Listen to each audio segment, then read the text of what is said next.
Warlords of the Three Kingdoms, Cao Cao. This video was made possible by our sponsor, Creative Assembly, and their new game, Total War Three Kingdoms.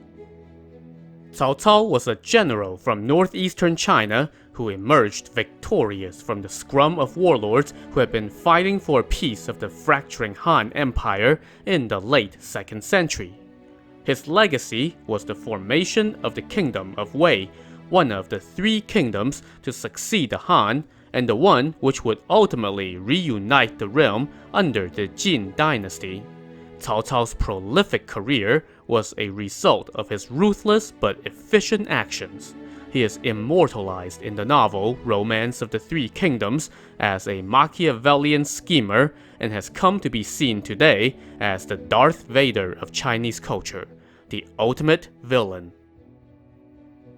Cao Cao was born in the year 155 in the county of Qiao under a still united Han Empire.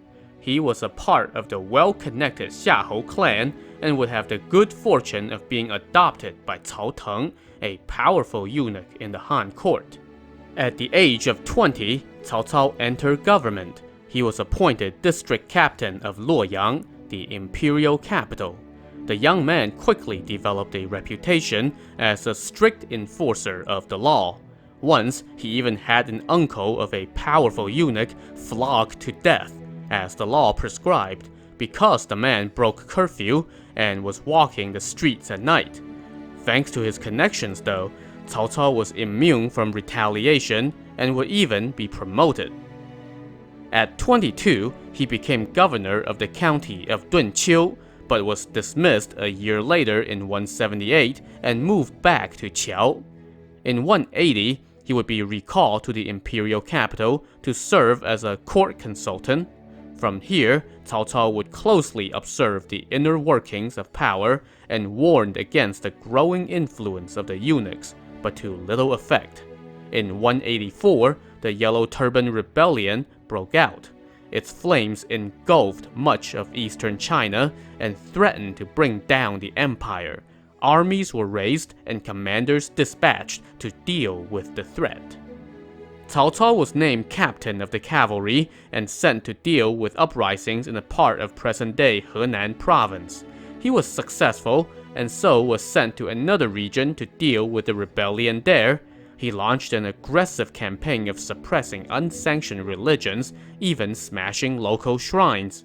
For his success, he was offered a promotion, but he worried that he had offended local elites and court eunuchs with his harsh campaign, so he turned it down and went home, claiming illness.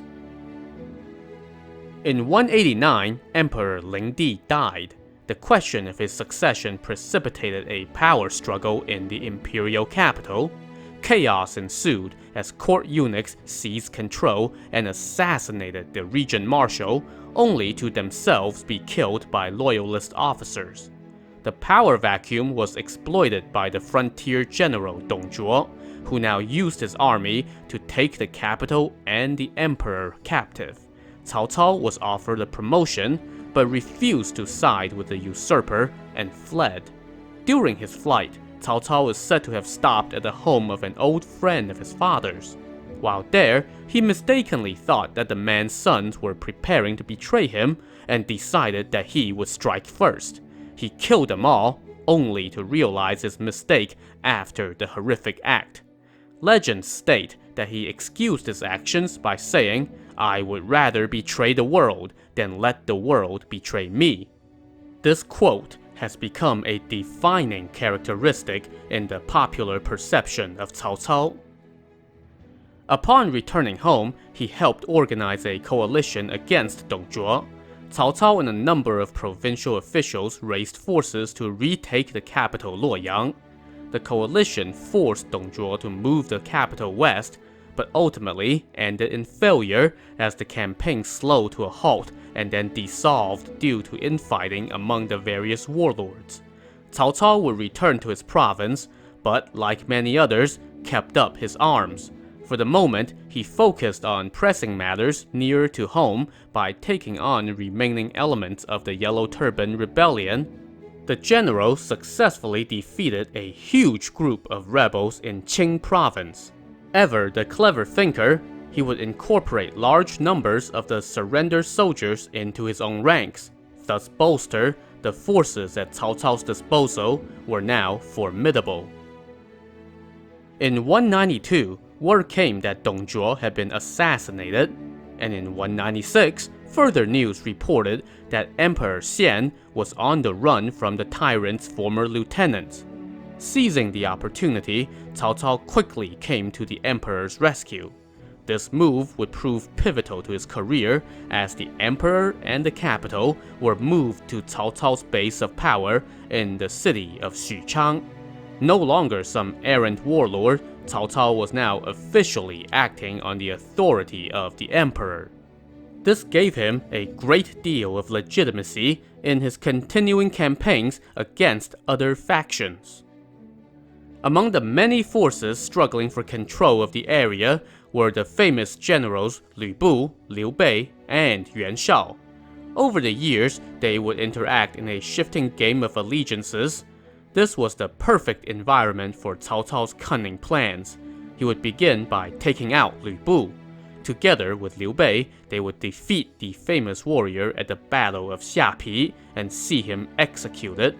However, soon these allies would turn on each other. The emperor was increasingly wary of his protector's ambitions and secretly ordered that Cao Cao be removed. Liu Bei joined the conspiracy to assassinate Cao Cao, but the plot was uncovered. The ringleaders and their families were executed, but Liu Bei, who had already left the capital, escaped with his life. Cao Cao pursued his betrayer to Xu province. The vengeful general managed to defeat Liu Bei's forces, forcing him to seek shelter with Yuan Shao to the north. Cao Cao was relentless in his campaigning and made ready to now fight with his last major opponent. At the time, Yuan Shao was the most powerful warlord. The two would clash in a series of battles, culminating in the famous Battle of Guandu in the year 200. Here, Cao Cao managed to use superior tactics and a better trained force to defeat a much larger opponent. Though Yuan Shao would live to fight another day, he was greatly weakened and would die 2 years later. Cao Cao finished mopping up the remains of Yuan Shao's former territory, and by 207, he controlled the northern half of the empire. But his ambitions would not stop there. In 208, Cao Cao made ready to reclaim the remaining territories of the former Han Empire. His first thrust would be south across the Yangtze River. This was initially a stunning success, and the entire Jing province was taken without any resistance. However, his rivals Liu Bei and Sun Quan were preparing to make a stand at the Yangtze River. The rival coalition only raised a force of about 80,000 men and was greatly outnumbered by the over 200,000 invaders. Yet, despite its numerical advantage, the northern army actually suffered from poor discipline, inadequate supplies, and disease. The two sides fought climactically at the Battle of Red Cliff. When Cao Cao established his camp on the north bank of the river, his opponents cleverly used fire ships to set his fleet ablaze. They then followed up with a devastating assault amidst the chaos, which forced the northerners to pull back. However, this retreat would prove even more costly, as the fleeing men were butchered along the Huarong Road. Though Cao Cao would live to fight another day, it was a pivotal moment in history that permanently checked his expansion south at a time when he seemed unstoppable. Cao Cao was shaken but undaunted. He focused his attention to the west, conquering Liang province in 213 and being promoted to the Duke of Wei by the emperor. In 215, he took the southwest region of Hanzhong. In 216, he declared himself King of Wei, taking on the role of emperor in all but name. In response, Liu Bei and Sun Quan launched an assault on Hanzhong, retaking it after several years of fighting. Further attacks were launched against Cao Cao's southern holdings by Liu Bei's oath brother Guan Yu. However, Cao Cao cleverly partnered with his rival Sun Quan to defeat Guan Yu's army. Thus, in one stroke, he managed to not only eliminate the immediate threat, but also drove a wedge between the former allies Liu Bei and Sun Quan. The resulting standoff between these three men would be the basis for the Three Kingdoms period, Cao Cao laying the foundation for the Kingdom of Wei, Liu Bei establishing the Kingdom of Shu, and Sun Quan founding the Kingdom of Wu. On March 15, 220, Cao Cao died in the city of Luoyang at the age of 65. In his will, the general instructed that he be buried without gold and jade treasures, and that his subjects on duty at the frontier should remain at their posts to see to the defense of the realm rather than make the trip to attend the funeral. Even in death, Cao Cao was still moving pieces on the chessboard.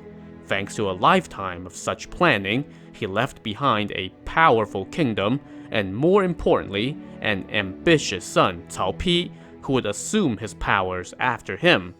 That same year, Cao Pi forced the emperor to abdicate, thus officially ending the Han Dynasty, establishing the Kingdom of Wei, and ushering in the start of the Three Kingdoms period.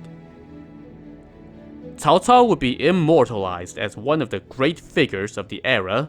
The historical record attests to his impressive accomplishments as an inspiring leader with remarkable talent and ambition.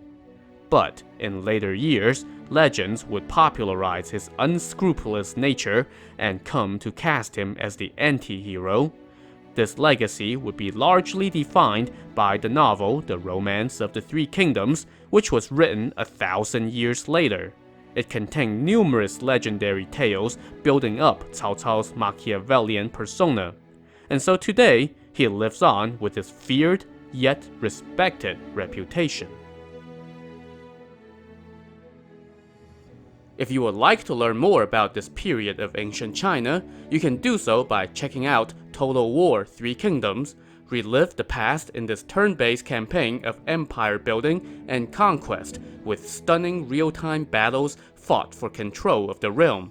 Choose from a cast of 12 legendary warlords, recruit heroic characters to aid your cause, and dominate your enemies on military, technological, political, and economic fronts.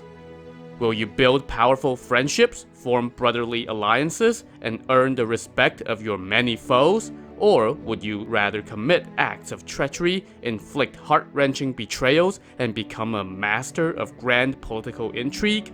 Your legend is yet to be written, but one thing is certain: glorious conquest awaits. A huge thanks is owed to our supporters on Patreon and the many talented researchers, writers, and artists who made this video possible. Please consider contributing to fund future content. If you found this topic interesting, check out these related videos about our fascinating past. Be sure to like and subscribe for more history and check out our description for ways to support the channel. Thanks for watching.